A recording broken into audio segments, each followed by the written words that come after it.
So on this car, we've got, for getting in and out, a transfer plate to try and aid getting into the driver's seat. That just works like a little bridge over the sill.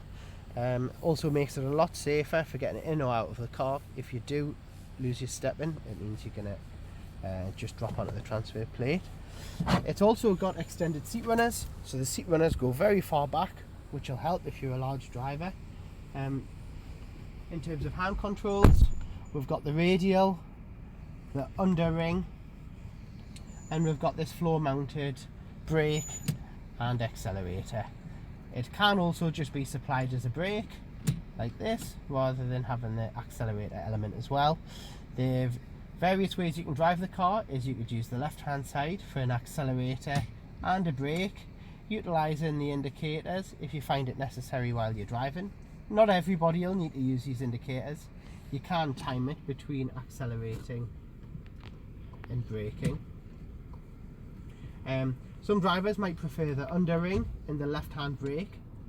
The benefits of the left hand brake are that because it's not column mounted like this radial accelerator, because this left hand brake isn't column mounted, it allows you to adjust the steering column. So if you've got multiple drivers in the car, that can be quite useful. The only downside is it can sometimes take a little bit more time to develop the finesse of braking with your left hand drive, but normally not longer than 20 minutes of driving. The way for swapping between the accelerators is the same as all the cars that are set up with a Guido Simplex accelerator. So what you do is you hold full throttle, you switch the system on via the on off button with the red LED, and then while keeping it pressed in, press and release the brake, and that will allow us to accelerate.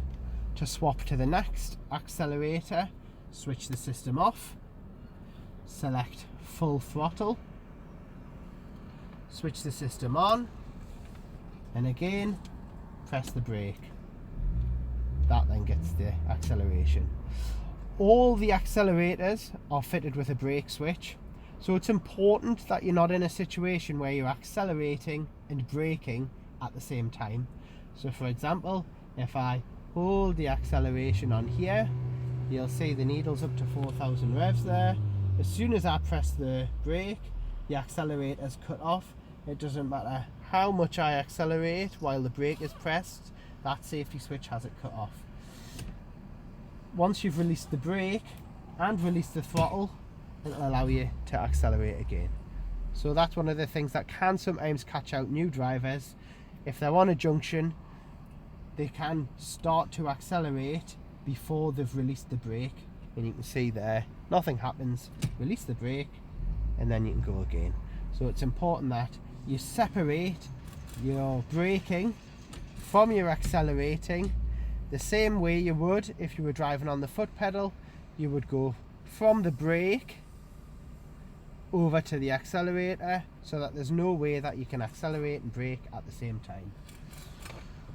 With this radial, there's an Allen key in the car so that you can remove the stop. That'll basically allow you to use this control. So we can undo this. It's very easy. It's important that you don't connect it up too tight. It's purely as a stop for when you're driving with the other controls. Again, to swap to that one, if we're going to select it, we go to full throttle, switch it on, press the brake, and we have that accelerator. It's important that when we're driving, we can drive like this, but then as you come to brake, you release the accelerator. With this particular control, if you were to accelerate, say you're on full throttle, and you go to press the brake, you'll be limited by the handle to about half the brake. But as you're learning how to drive, it's important you always go from accelerating, release the accelerator, and then press the brake.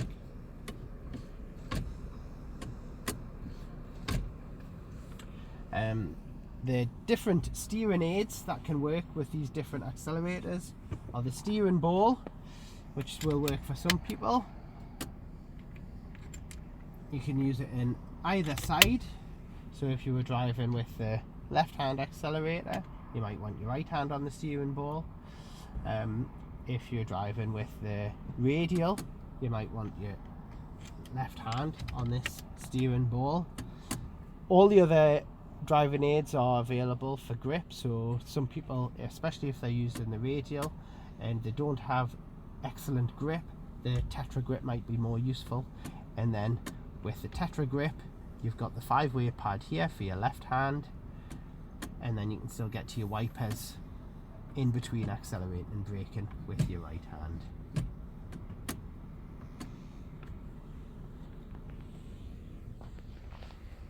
That's it.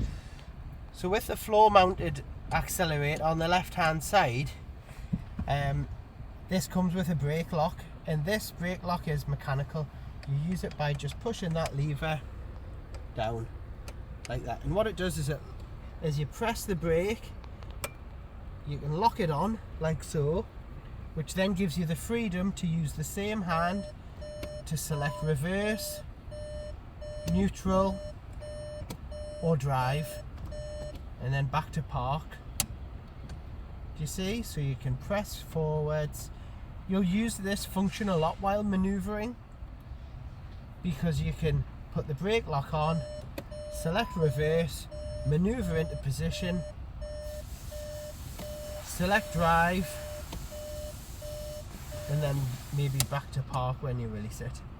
So I'll just show you a quick example. So you get in the car, we'll select reverse, release the parking brake, the brake lock is on and holding the car, we'll just press it forwards to release it, maneuver out of the bay, apply the parking brake, the brake lock again, select the gear, and that then allows us to drive off once we've released it.